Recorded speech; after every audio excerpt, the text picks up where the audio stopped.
bienvenue à cette édition. Voici les principaux titres de l'actualité. Clôture aujourd'hui des travaux du sommet arabe tenu en Arabie Saoudite avec l'adoption de la déclaration finale. La délégation algérienne qui participe à ce sommet est conduite par le Premier ministre Nourdine Bedoui, représentant du chef de l'État Abdelkader Ben Salah.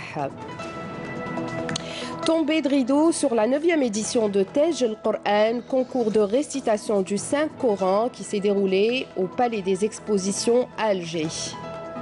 Et nous allons faire connaissance dans ce journal avec Nazim, un jeune étudiant de 19 ans qui fait du bénévolat depuis quelques mois. Il est membre de l'association Nes El Khir. Bienvenue à tous. Comme annoncé dans les titres, clôture aujourd'hui du sommet arabe en Arabie Saoudite avec l'adoption de la déclaration finale de cette rencontre qui vient réaffirmer l'attachement des chefs d'États arabes ainsi que leur position vis-à-vis des décisions prises lors du 29e sommet organisé à Dhahran en Arabie Saoudite toujours, ainsi que celle du 30e sommet tenu en Tunisie. L'Algérie a pris part à ce sommet. Elle est représentée par une délégation conduite par le Premier ministre Nourdine Bedoui, représentant du chef de l'État Abdelkader Ben Salah. Plusieurs questions ont été abordées, notamment la question palestinienne qui demeure la cause centrale jusqu'à ce que le peuple palestinien puisse recouvrer ses droits légitimes et l'établissement d'un État palestinien avec El-Quds comme capitale, conformément aux résolutions onusiennes ainsi que des initiatives des pays arabes pour la paix et la stabilité.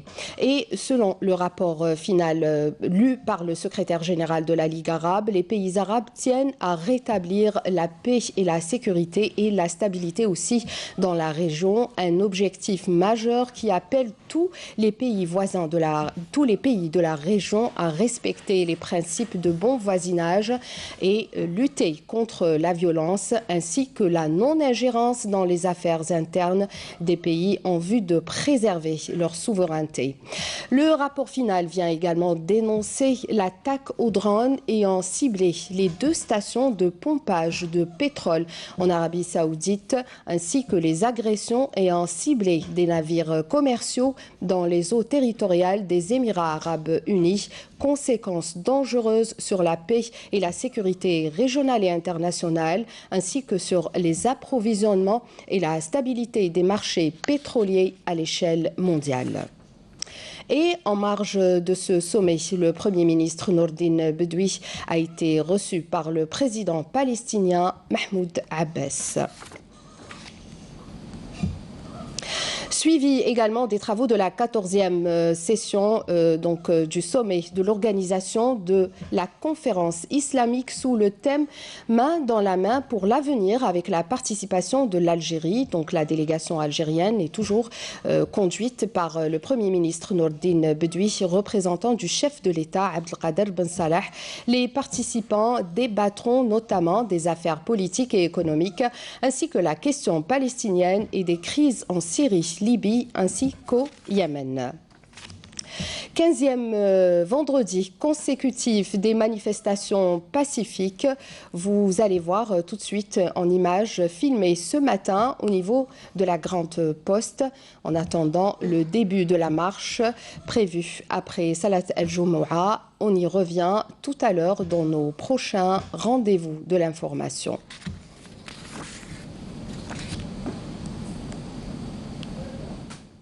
كاين بعض العباد هم حبوا يخسروا لنا اسمو ما حبيناش نوليو 90 91 هيدا واش غنحوسوا باش تسقم البلاد باش هذوك حنا كبرنا مي الدراري صغار لازم يلقاوها مليحه الجزائر حتى حتى المقل ضمانات من هنايا يفوسيرين من هنايا يتروفين سوليسيون انكليزيف من هنايا هذا ما كان وتكون حره مستقله وداخل نولوكا كما كانت بكري نولوكا بيان نولوكا لاباس بينا ولادنا كاع ملاح والحمد لله.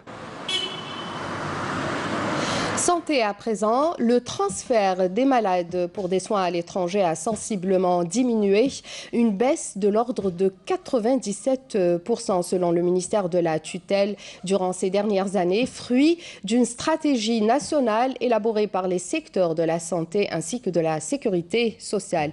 Les explications de Wassila Bouchereb et Amel Bouharba. Le nombre de dossiers nécessitant une prise en charge médicale à l'étranger est en net recul. Sur 1000 cas, seulement 233 dossiers ont été validés durant l'année 2018. Mais au-delà des chiffres, la question lancinante des soins à l'étranger, qui a longtemps suscité la polémique, relance le débat sur les critères qui ouvrent droit à une prise en charge médicale à l'étranger. Une mission qui incombe à la Commission nationale de transfert pour soins à l'étranger. Ce n'est pas une discrimination. Il y a des critères qui ont été établis. Maintenant, si vous estimez que chaque Algérien qui a envie de se faire traiter à l'étranger part, à ce moment-là, les pouvoirs publics n'ont qu'à le décider. Et ensuite, se posera la deuxième question, comment financer ? Initialement, seules les pathologies graves qui ne peuvent pas être traitées localement sont prises en charge à l'étranger dans le cadre des conventions signées par la CNAS avec les hôpitaux étrangers. Il y a 4 pathologies nécessitant le transfert des patients à l'étranger. Ainsi, nous avons une convention avec des hôpitaux belges pour la greffe de foie. Nous avons également une convention avec des hôpitaux français pour le transfert des enfants atteints de cardiopathie congénitale complexe, ainsi que les cardiopathies adultes complexes et la chirurgie artério-veineuse. Le transfert de la technologie, l'ouverture de structures de santé, notamment de cliniques privées, ainsi que la formation du personnel médical ont entre autres contribué sensiblement à la réduction des transferts des malades pour soins à l'étranger. Ce qui a permis aussi de réduire les créances de la CNAS envers les hôpitaux étrangers. Il faut savoir que le coût de ces transferts est estimé entre 10 à 15 000 euros, des frais qui sont appelés à baisser à l'avenir. Clôture hier soir de la 9e édition de Taj al-Qur'an, une cérémonie qui s'est déroulée en présence du ministre des Affaires religieuses et du ministre de l'Intérieur, ainsi que du directeur général de la télévision nationale, Salim Rabbahi. Plus de détails avec Adel Bouhames.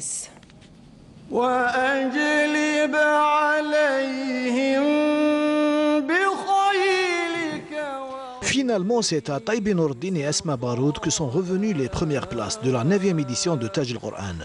2 lauréats qui se sont distingués grâce à leur maîtrise de la récitation et la psalmodie du Saint-Coran. J'espère que Dieu accepte de moi cette action que je dédie à mes parents, ma femme, mes 2 filles, mes amis et à tous les Algériens. De son côté, Esma Baroud s'est illustrée par une voix qui a enchanté l'assistance et qui lui a permis de s'adjuger haut la main la première marche du podium chez les filles. C'est à mes parents que je dédie ce trophée, mais également à mes enseignants et à toutes mes amies. C'était également l'occasion pour récompenser les participants ayant occupé les premières places du classement de cette 9e édition, mais aussi pour rendre hommage au penseur de Bni Yezgan, Mohamed Moussa Baba Ammi, invité d'honneur de cette cérémonie. Des initiatives pareilles nous rappellent que les racines de ce pays sont inspirées du Saint-Coran et de la sunna du prophète, que le salut soit sur lui, mais également du patrimoine de la nation en général. À chaque fois que des veillées sont tenues pour célébrer le Coran, nous redonnons vie à cette mémoire. Je remercie Dieu de nous avoir aidés à accomplir cette mission et à enseigner ses concurrents qui ont bénéficié d'une série de leçons sur la psalmodie du Saint-Coran. Une 9e édition d'un concours que la télévision algérienne a pu maintenir comme coutume incontournable du mois sacré de Ramadan. Et comme Ramadan rime aussi avec solidarité, nous allons faire connaissance avec Nazim, un jeune étudiant qui fait du bénévolat depuis quelques mois. Il est membre de l'association Nas El Khir. Il nous raconte son quotidien et son expérience qu'il qualifie d'enrichissante. Le portrait est dressé par Hasna Zoubiri. Comme chaque matin, Nazim fait les courses. Direction la cuisine du chef Raïssi, où l'association Nas El Khir prépare les repas de Ramadan. À 19 ans, Nazim est bénévole. Il veut apporter son aide aux personnes nécessiteuses. C'est une expérience pour soi, mais aussi c'est apporter une aide aux plus démunis. Parce que Ramadan, c'est pas juste rester sur la table du ftour et partager avec sa famille, mais aussi une ambiance de convivialité qu'on retrouve dans le chapiteau de Hadj Iftar. Éplucher les légumes ou toute autre tâche pouvant aider le chef est la bienvenue. C'est tout simplement pour Nazim apporter son grain de sel. Notre tâche commence déjà tôt le matin, à 6 h du matin. Nous allons au marché de Hatadbab pour faire quelques récoltes sur des fruits et légumes. Je tiens à remercier aussi le marché de Hatadbab, surtout les mandataires qui m'ont vraiment aidé, fourni dans cette étape. Étape 2, on vient à la cuisine, comme vous pouvez le voir. C'est la préparation du ftour. Étape finale, c'est le ftour à Hadj Iftar fait un baignat. Le bénévolat l'a séduit.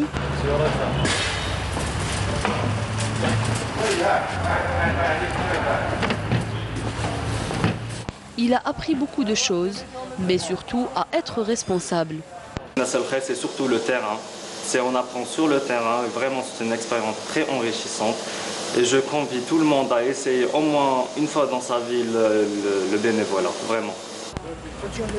Donner de soi, c'est en effet très enrichissant, mais au-delà de cela, c'est s'auto-satisfaire avant de satisfaire les autres.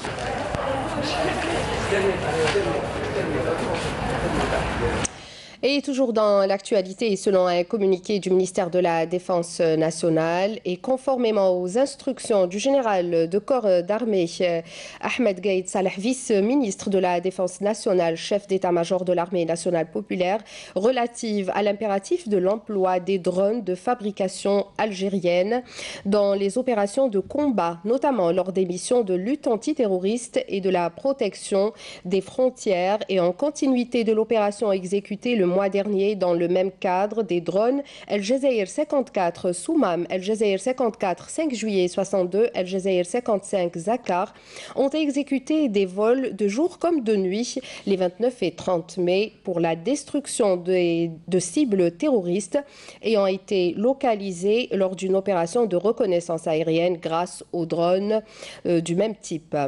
L'opération a commencé par une mission de reconnaissance aérienne à travers laquelle les équipages des aéronefs ont pu obtenir des données instantanées qui ont permis de localiser les cibles visées pour que 2 drones entament ensuite un vol pour la destruction des cibles. Cette opération, couronnée par un franc succès, a été exécutée à travers 2 missions aériennes. Donc la première de nuit en utilisant les techniques et les systèmes de navigation de drones adaptés aux conditions de nuit, et la deuxième pendant la journée en direction des cibles visées.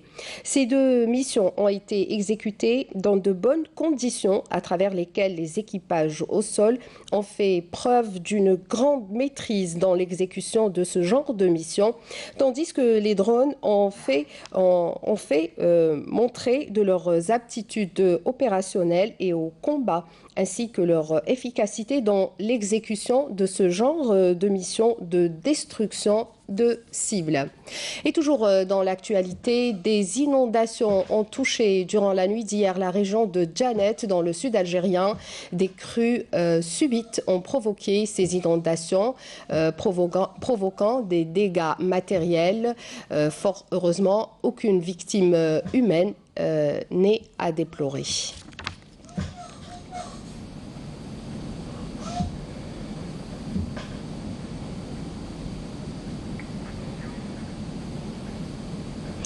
Et dans l'actualité internationale et en Palestine, un jeune adolescent de 16 ans a été tué par l'armée israélienne et 25 autres ont été blessés alors qu'ils s'apprêtaient à accomplir la prière du dernier vendredi du mois de Ramadan.